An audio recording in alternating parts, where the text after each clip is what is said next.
Hello guys, क्या हाल चाल सब बढ़िया ना। तो वीडियो शुरू करने से पहले मैं कहना चाहता हूँ कि कोई स्क्रिप्ट लिखने में अच्छा है तो वो इंस्टा पे आ जाओ, बात करते हैं। और ये भैया याद रखो कि पेमेंट यूट्यूब से मिलने के बाद ही मिलेगा, क्योंकि मेरे पास भी पैसे वैसे नहीं है भाई। तो चलो आगे बढ़ते हैं। तो पिछले एपिसोड में हमने देखा था कि शेपू ने वहां पर बम फोड़ के रेना को लेकर चला गया था और तभी वहां पे एक लड़की आ गई थी। तो वहीं से शुरू होता है। आगे वो लोग रेना और शेपू को ढूंढ रहे होते हैं और वो लोग किसी केव के बाहर आ जाते हैं और उसे बताया जाता है master CIA demon hounds react कर रहे हैं, उनके ट्रैक्स यहाँ हैं, वे जरूर अंदर छुपे हैं। और सारे उसके बीस्ट्स को अंदर भेज देती है और साथ में और सोल्जर भी घुस जाते हैं और वो पीछे खड़ी मुस्कुरा रही थी। और तभी सीन शिफ्ट होता है। केव के अंदर उन सबको छींक आ रहा होता है। शायद उस पौधे के कारण वो लोग छींकते हुए कहते हैं, ये क्या स्मेल है, अचू। और तभी सीन शिफ्ट होता है और यहाँ हम देखते हैं रेना और सीपीयू को। फ्यू, हमें यहाँ सुरक्षित होना चाहिए। कुत्तों की नाक इंसानों से 10,000 गुना ज्यादा सेंसिटिव होती है। तेज स्मेल्स का इस्तेमाल करके उनके सूंघने की शक्ति में दखल देकर हम उन्हें हमें ट्रैक करने से रोक सकते हैं। तब रेना कहती है, अच्छी बात है कि तुमने सोचा कि डीमन हाउंड्स हमारा पीछा करेंगे। तो आगे से एक सीपीयू स्माइल करके कहता है, और तुम्हारा शुक्रिया मुझे कैनाइन डीमन बीस्ट्स के बारे में बताने के लिए। मैं उनके खिलाफ पेपर इस्तेमाल कर पाया। और तभी रीना जीपू को पकड़ती है और सूंघने लगती है और नाक बंद करके कहती है, बस इतना है कि सिर्फ डीमन हाउंड्स ही नहीं बल्कि हम भी। तो जीपीयू कहता है, काश नहाने के लिए पानी होता। तो ये बात सुनकर रीना जीपीयू का पैंट उतार देती है। तो जीपू उधर चिल्लाने लगता है और आगे से रीना जीपीयू को पानी से इज्जत बचा देती है। मैं तुम्हारी नहाने में मदद कर सकती हूँ। और उसके बाद पानी को और भी ज्यादा कर देती है और उसे नहलवाने लगती है। तो जीपीयू तो रो ही रहा होता है और थोड़ी देर के बाद वो दोनों कहीं जा रहे होते हैं, सुनसान सुखी सी इलाके से, और जीपीयू का चेहरा लटका हुआ होता है। तो पीछे से रीना कंफ्यूज थी कि क्या हुआ, क्या नहाना अनकंफर्टेबल था। तो आगे से जीपीयू कहता है, उसे दोबारा मेरे कपड़े उतारने के लिए मैजिक इस्तेमाल मत करना, और मुझे नहलाने के लिए मैजिक इस्तेमाल मत करना, और मुझे बाहर जंगल में मत नहलाओ। अगर ये पहले होता तो मेरा अकाउंट चला गया होता। वो तो कुछ समझ ही नहीं पा रही थी कि क्या बोल रहा है, क्योंकि वो भी तो एक बच्ची है। और वो मासूमियत से एक जीपीयू को कहती है,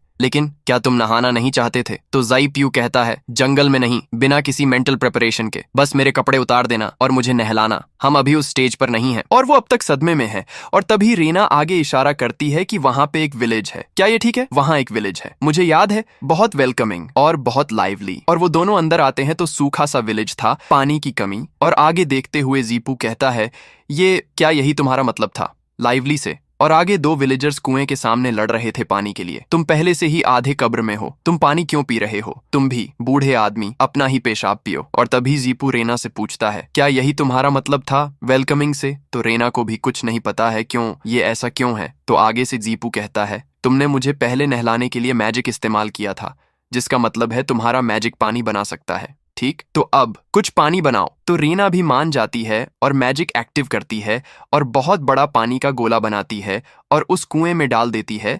तो पानी देख के सारे विलेजर्स भी सरप्राइज थे और सारे विलेजर्स घुटनों पे आ जाते हैं और कहते हैं, लेडी विच, कृपया हमें बचाओ, हमें बचाओ। तब जीपू उस कुएं को देखते हुए कहता है, गांव के खेत सूख गए हैं और जमीन पर हर जगह सूखे कुएं हैं। कुएं के तल में सिर्फ कीचड़ वाले पानी की पतली परत है और गांव वाले थोड़े से पानी के लिए लड़ रहे हैं। यहाँ बहुत भयानक सूखा है। सीन शिफ्ट होता है यहाँ पे। सी कुछ तो बना रहा होता है और तभी हम देखते हैं एक बच्चे को जो रीना को देखकर कह रहा होता है, लेडी विच, क्या आप वही सेवियर हैं जिसे विलेज चीफ ने इन्वाइट किया था? सब कहते हैं कि विलेज चीफ ने हमें छोड़ दिया और भाग गई, बेकार आदमियों को मरने के लिए छोड़ गई। लेकिन विलेज चीफ ने हमेशा गांव की खेती और रिचुअल सुनिश्चित करने के लिए कड़ी मेहनत की है और बीमारियों का इलाज भी करती है। वो उस तरह की इंसान नहीं है। मैं भी बड़े भैया जैसा बनना चाहता हूँ। जब मैं बड़ा हो जाऊंगा मैं लेडी विच का सर्वेंट बनना चाहता हूँ। तो आगे से रीना बताती है, सर्वेंट नहीं बल्कि एक समन्ड बीस्ट। तो बच्चा कहता है, समन्ड बीस्ट? क्या वो एक सर्वेंट से भी ज्यादा अमेजिंग है?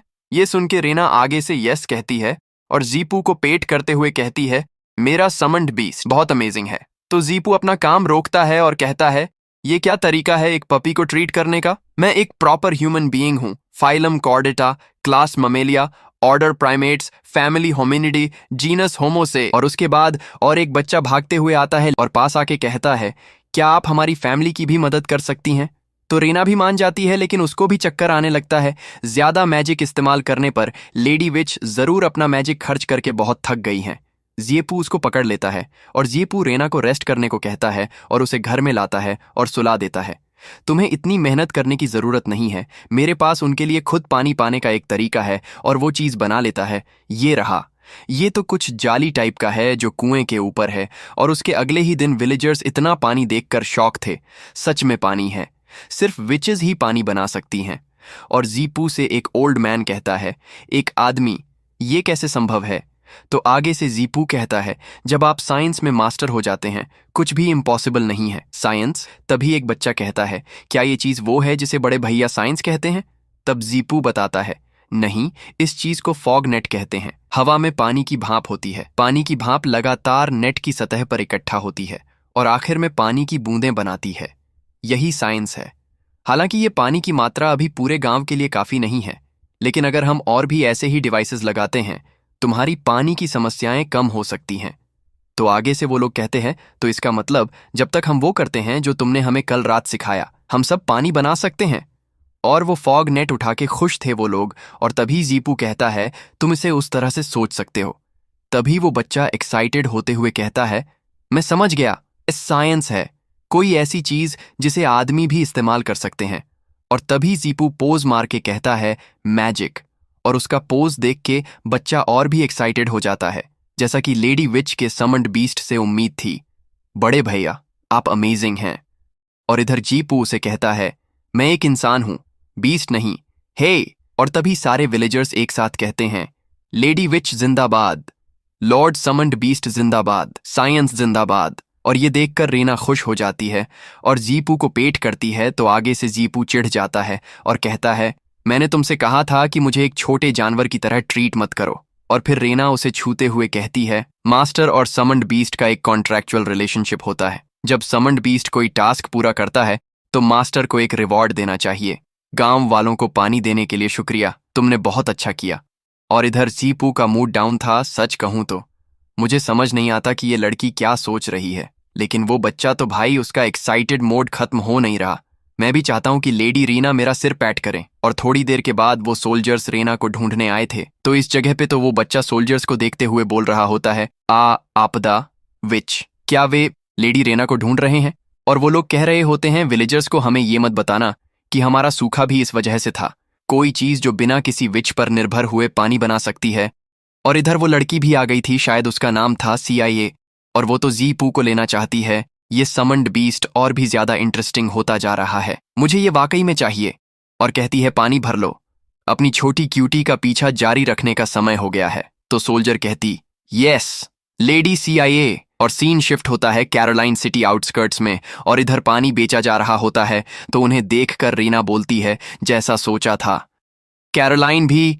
और उधर से चिल्ला चिल्ला के पानी बेचा जा रहा होता है। पानी बिकाऊ है, मैजिक वाटर, एक SIP 5 के बराबर है। एक SIP पियो और 3 दिन तक हाइड्रेटेड रहो। 3 सिल्वर कॉइन्स, एक बोल, क्या बार्गेन है? तभी एक ओल्ड मैन वहां पे जाता है और कहता है, कृपया एक SIP पानी। 3 सिल्वर कॉइन्स पहले से ही हमारी महीने की आय है, हम इसे वाकई नहीं खरीद सकते। तो आगे से वो पानी बेचने वाला कहता है, अगर तुम नहीं खरीद सकते तो दफा हो जाओ। और उन्हें देखकर जीपू कहता है, नेशनल डिजास्टर्स से फायदा उठाने वालों की कमी नहीं है। तुमने कहा था तुम्हारा घर कैरोलाइन में है, क्या यहाँ कोई चीजों को मैनेज नहीं कर रहा है? और तभी रीना अपना मैजिक एक्टिव करती है और पानी बनाने लगती है और एक बकेट में डाल के उस ओल्ड मैन को दे रही थी। ये रहा पानी। और वो पूछता है, क्या ये फ्री है? और फ्री पानी का नाम सुन के तो सारे इधर देखने लगते हैं। और दूर से वो मोटा भी देखता है और तभी पास में जाता है और पानी को फेंक देता है और कहता है, मुझे परवाह नहीं कि तुम कहां से आई हो, तुम बदतमीज विच। और लाइसेंस दिखाते हुए कहता है, ध्यान से देखो, सिर्फ हम ही यहाँ पानी बेच सकते हैं। तो आगे से रीना कहती है, हम पानी बेच नहीं रहे हैं, हम इसे दे रहे हैं। और तभी वो मोटा लाइसेंस रख लेता है और कहता है, क्या तुम नहीं जानती, खास तौर पर क्योंकि ये फ्री है, ये और भी कम अनुमत है, क्या तुम नहीं जानती कि किसी की रोजी रोटी काटना उनके माँ बाप को मारने जैसा है? और रीना चुपचाप सुनने के बाद कहती है, लॉर्ड की हवेली कभी भी तुम्हारे की को मंजूरी नहीं देगी। तो वो मोटा हंसने लगता है और कहता है, मुझे तुम्हें दयापूर्वक याद दिलाने दो, अगर मैं तुम्हें मार भी दूं तो लॉर्ड की हवेली मुझ पर दोष नहीं लगाएगी। अगर तुम्हें मुझ पर यकीन नहीं है तो ट्राई करो। और तभी वहां पे कोई लड़की आ जाती है। तो सोल्जर्स कहते हैं, सब लोग हट जाओ। और इस लड़की का नाम था रूबी। यहाँ पे क्या चल रहा है? तब मोटा इशारा करके कहता है, कोई मलिशियस कंपटीशन में लगा हुआ है, मार्केट को डिसरप्ट कर रहा है और हमारे गिल्ड के लिए पानी बनाने वाली विच को नुकसान पहुंचाने की कोशिश भी कर रहा है। और लेडी रूबी आगे देखती है, मोटे को एक जोर का थप्पड़ लगा देती है और तभी लेडी रूबी रीना के सामने घुटनों टेक देती है और कहती है प्रणाम लॉर्ड। और रीना भी बिना रिएक्शन के खड़ी है और इधर सबसे ज्यादा जीपू कंफ्यूज है। इसका मतलब